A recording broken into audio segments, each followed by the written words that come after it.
All right, hello and welcome everyone to another evening edition of Rock Solid News. Thank you for joining us. It is Sunday, August the 27th, and we got a great one for you this evening. Bye Bye Miss American Pie. I hope you're old enough to remember that song. If you're not, you shouldn't be on this page. And we're also going to talk about some Canadian courtesy at its finest.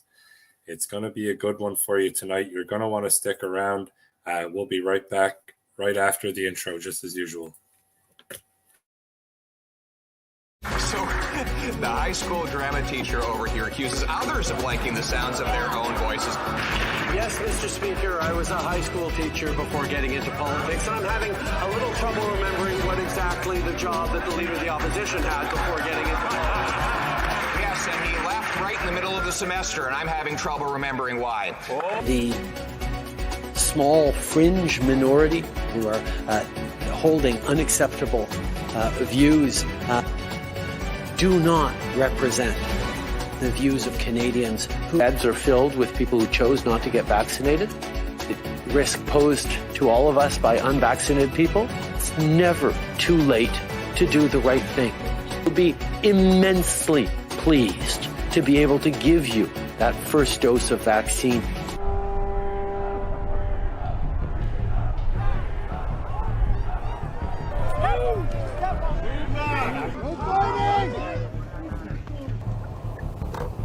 I'd like to welcome the fake news media, and the ideology in order to push particular agendas, and I think some of those agendas, unfortunately, pretty hardcore, pretty extreme.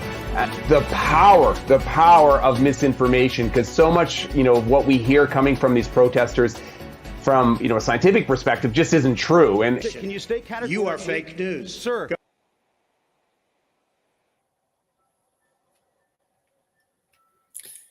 You are fake news, absolutely. So hello and welcome again. It is August 27th. It's Sunday. Welcome to our Facebook viewers and welcome to our Rumble viewers. Edward on Rumble. Not old enough, but my parents were boomers. Well, and yeah, you've rightfully pointed that, Edward. I am old enough for the song. I'm 34. I grew up listening to the song. Not that it was new when I was listening to it, but I grew up listening to it. It was still quite popular at the time. Of course, our Rumble comments are not going to show up here on StreamYard, so I'll just be reading those out as they stroll in. But thank you for that, Edward. I guess that's a compliment to tell me I'm not old enough for that. All right, we got a good one for you tonight. Bye Bye Miss American Pie, and I'll just let you know that has to do with the picture here with United States hegemony on its way out. We'll get into that. And then we're going to get into Canadian courtesy because, as you guys all know, we are the politest and nicest individuals, and we don't make disgraceful, disgusting, inhumane comments about people who were innocent and died. We don't do that, obviously. So you're not going to see any screenshots or anything off the like from that, especially not from any Canadian elected officials, because that would be unbecoming of somebody in a position like that. So, clearly we're not going to see that. So before we get into tonight's topic, very quickly, I'm going to shamelessly promote the Million March for Children happening in Ottawa and, of course, across the country in every province. Very quickly, guys, if you're like me and you don't participate in these federal events because you have suspicion about leadership in these an organization and organizers and liability that comes along with that, that's why I have never joined these movements. That's why I wasn't in Ottawa for the convoy. That's just not my shtick. However, in this movement, they've decided to do things a little differently, and it's caught my attention to the point where I'm willing to play ball. Organizers and organizers only are going to be registering so that everybody participating knows locally and nationally who's leading and organizing. That's a big for me. Just having that ability to have that openness and transparency I think would have put a lot of people's minds at ease about not only the convoy but previous unification attempts, we'll say. The other thing was, if you see a give, send, go talking about donations for this movement, then don't. It's a scam. Don't give to that. That was set up by a troll, certainly doing their absolute best to try to make the movement look poor. So even the national branch of the movement going to Ottawa, nobody's asking for money. Nobody's sending up a give, send, go. I maybe personally, people who are traveling there might ask their friends for donations, of course, help along the way, whatever. But as a movement, it's not something that donations are being requested for. So if you stumble upon a give, send, go or something of that effect, alleging to be taking donations for this million March for Children, ignore it. It's not legit. That's all we need to say. So let's move on. That's enough of that. We got a good one for you this evening, guys. Bye Bye Miss American Pie. That's the title I chose for the fall of U.S. hegemony globally, right? So the U.S. dollar has been used to trade in oil since oil has commercially been traded internationally, really. I know that's a little bit of an exaggeration, but since oil has become a globally traded commodity with the riches that we have, so basically it was the 50s or 60s, somewhere around there. From that point forward, you traded oil in American dollars, and that was done through Saudi Arabia and the United States and Israel. The CIA, Mossad, Israel, whatever. Those three factions set up the U.S. hegemony with the U.S. dollar. Going forward, that was now the petrodollar. You can understand how important and how strong the U.S. dollar becomes when all the nations are trading in all their oil commerce in that dollar.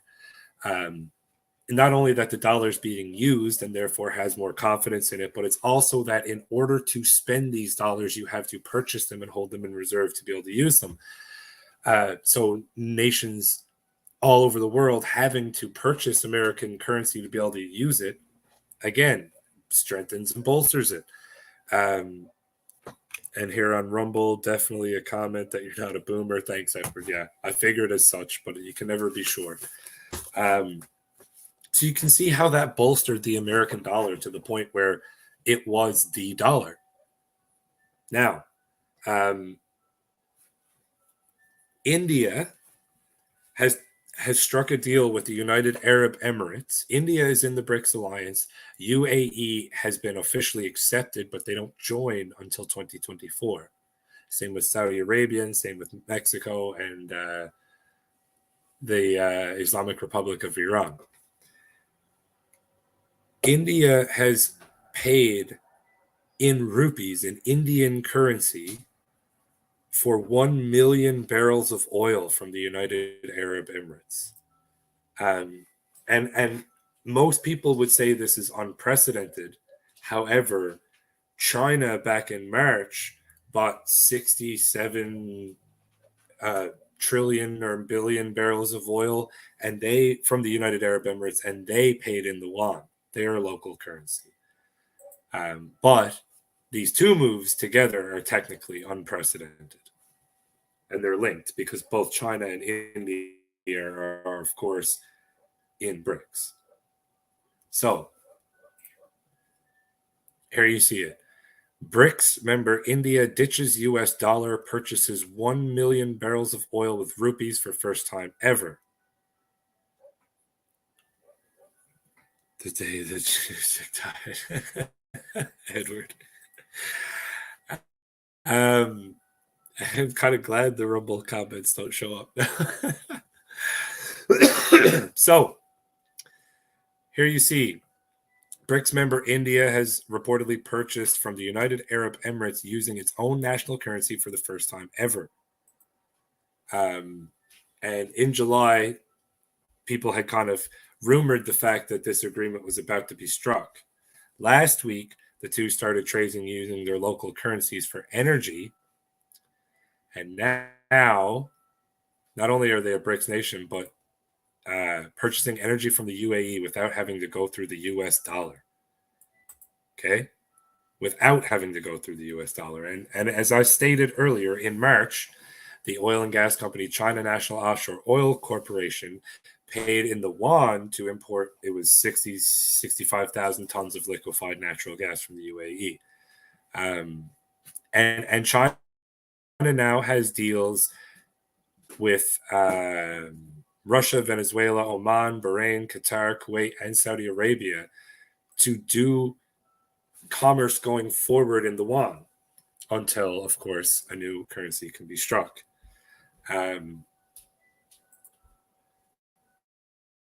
This is a big deal. It's convenient that Canadians can't share their news on Facebook anymore. You can still share independent media, of course. Wink, wink, nudge, nudge. The share button's at the bottom of your screen. But as wildfires burn, I know it's globally, but in Canada and North America, and as the BRICS nations get ready to announce a brand new global currency that's going to be backed by gold and another precious metal and topple the US dollar, Canadians can't share news on the most used social media platform in Canada because of the Online Privacy Act done by the Canadian government.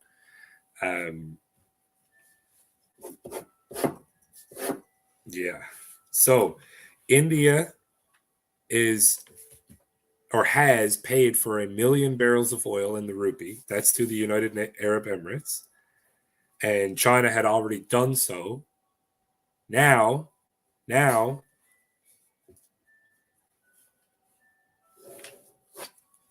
BRICS has Brazil, Russia, India, China, and South Africa in it. However, 6 new nations have just been officially accepted because BRICS is meeting face-to-face in Africa right now. So the United Arab Emirates, the country that just started dropping the American dollar to do its trade, especially in oil, is officially accepted. The Islamic Republic of Iran, major oil-producing nation, also officially accepted. Saudi Arabia, the reason the petrodollar is in use to begin with, also officially accepted. Therefore, as of January, there's your date, as of January 1st, 2024, these nations are official BRICS members. If a BRICS currency has not been announced by then, it will be coming absolutely at that point. But either way, they will not be using the American dollar for their trade. They'll be using their own local currencies, and so they should. However, as good as that is for those people who enjoy local national sovereignty and despise globalism, it is going to hurt at home because we're used to being the top dog here in the West.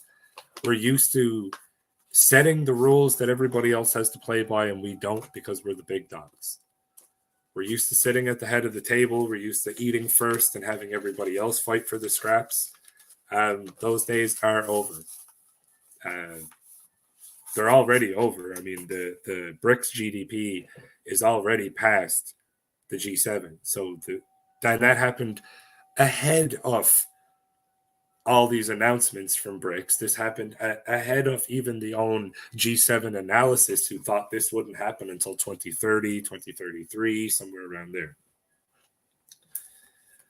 So all these nations moving away from the US dollar, we're waiting for a BRICS currency to be announced. The BRICS currency going to be backed by gold and another precious metal.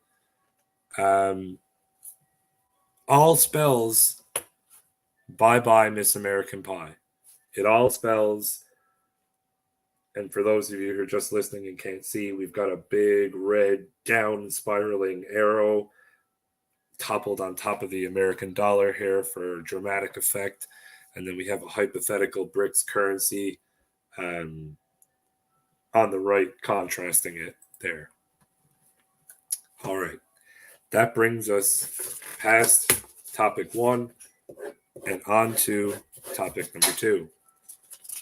Canadian courtesy at its finest.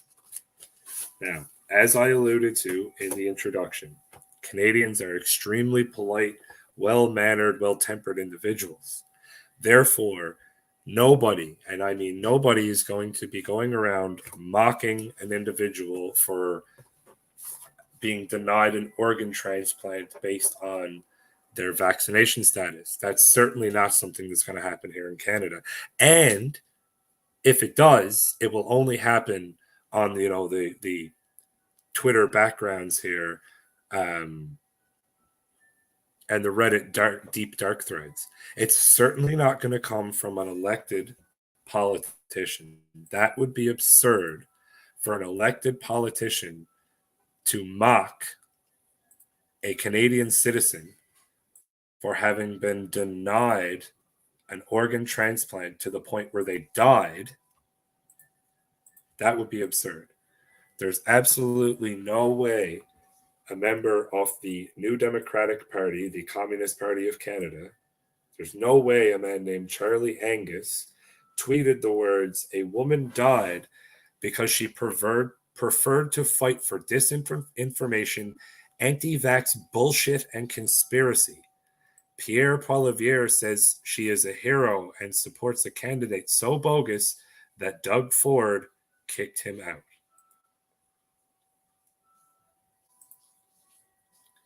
There's no way an elected official in Canada is going to say those words. And there's no way that he would then turn his comments off first, but then get ratioed into oblivion with the quote tweet to the point where his own party forced him to delete the tweet. Just think about how absolutely ludicrous it is for an elected politician to say such words. Now, everybody knows that journalists hate people. Everybody knows journalists hate the citizens of this country. Everybody knows that you should hate journalists with the same fever that you hate politicians. However, I don't think you hate them enough. And here's why. Pierre Poilievre, which again, so this is Roman Barber's original tweet. Sheila Lewis is her name. She was denied a transplant because of her medical choice, which was to not be vaccinated for COVID. This is Sheila's face. Everybody should know this face and everybody should know this name. Roman Barber, I don't care for him and I don't care to promote him. I'm just showing you his tweet. Pierre Poilievre, don't care for him, don't care to promote him either. So glad Roman is our conservative leader. I couldn't agree more. Now, Aleli Picasso, I'm certainly not saying that right, and I couldn't care less, quote tweeted all of that and said, wherein the leader of the Conservative Party celebrates the anti-vax, anti-science, conspiracy-driven pseudo-scientific ideology which, in the end, cost this woman her life. This dude is a writer, a journalist, and into sports, I think from his bio. Alea, Elhei, Paso, whatever, Picasso. Anyways, so obviously because Canadians are the warm, loving, kind-hearted, gentle souls that we are, you're not going to see anything like that coming out of our politicians, coming out of our journalists, right?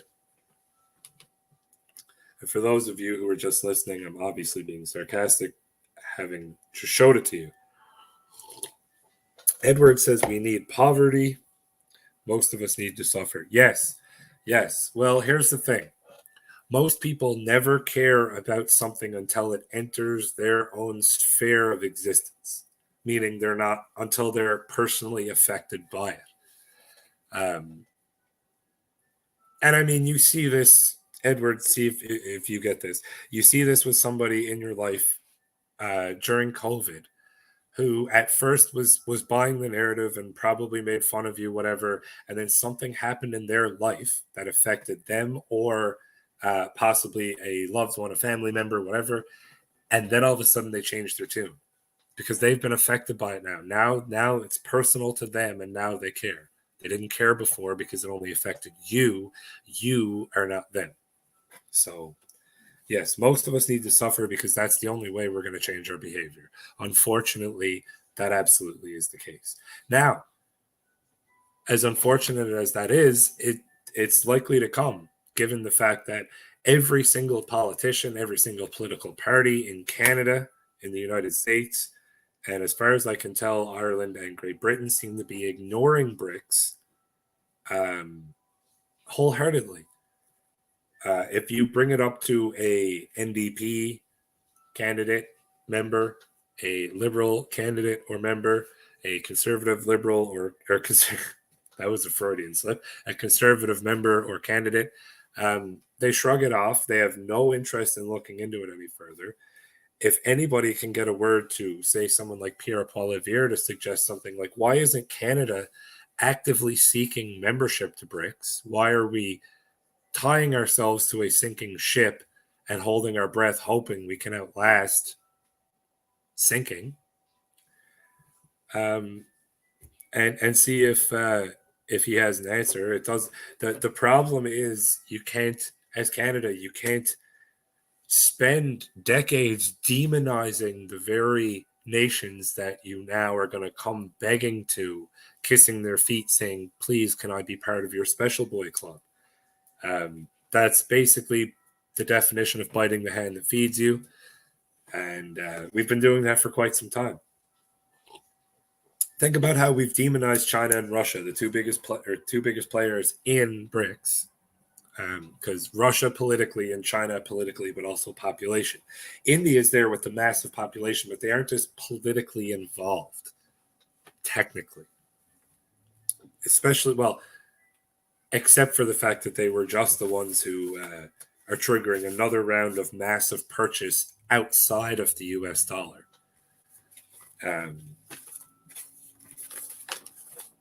All right. We've got our two topics covered. I really don't want to labor the NDP and the he-she journalists there. I don't care for their comments, and I don't care to promote either of them or Pierre or Roman. I just wanted to display the type of vitriol and hatred that gets slung around from the quote-unquote tolerant left, because that's part of what we do at Rock Solid News here. The rest of it is to try to siphon through their nonsense and present you the actual story, which is what we've been doing with BRICS. Because ask yourself this: how many of the mainstream media that you have available to you, say outside of Facebook, how many of them have been talking about BRICS, have been telling you about BRICS' GDP versus the G7's GDP, have been telling you about the 6 new nations that are joining BRICS, they're already officially accepted, or the fact that they're likely to put out their own currency in the very, very near future. So I'll leave you with this as a final thought. In Canada, we can no longer put news in Facebook posts or statuses or comments. But remember this, that is only the government approved and the government funded medias here in Canada. You still have independent journalists, you still have independent media types, and people trying to bring you actual news. And for the time being, you can still share their content. So please do so. I'm not just telling you about this for my own sake. There are plenty of people doing things better than me that you should be promoting, sharing, and consuming as well. So I do thank you for being here. I do thank you for listening, whether it's live or in one of the replays. Rumble, you guys have been great. Thanks, Edward, for the chuckles along the way. Don't forget to look up your local Million March for Children in whatever province you're in. Figure it out. There's likely to be multiple in each province, so you have no excuses. Get out there, stand up for the children. It's about damn time. That's all for me. You people, You stay sovereign, okay?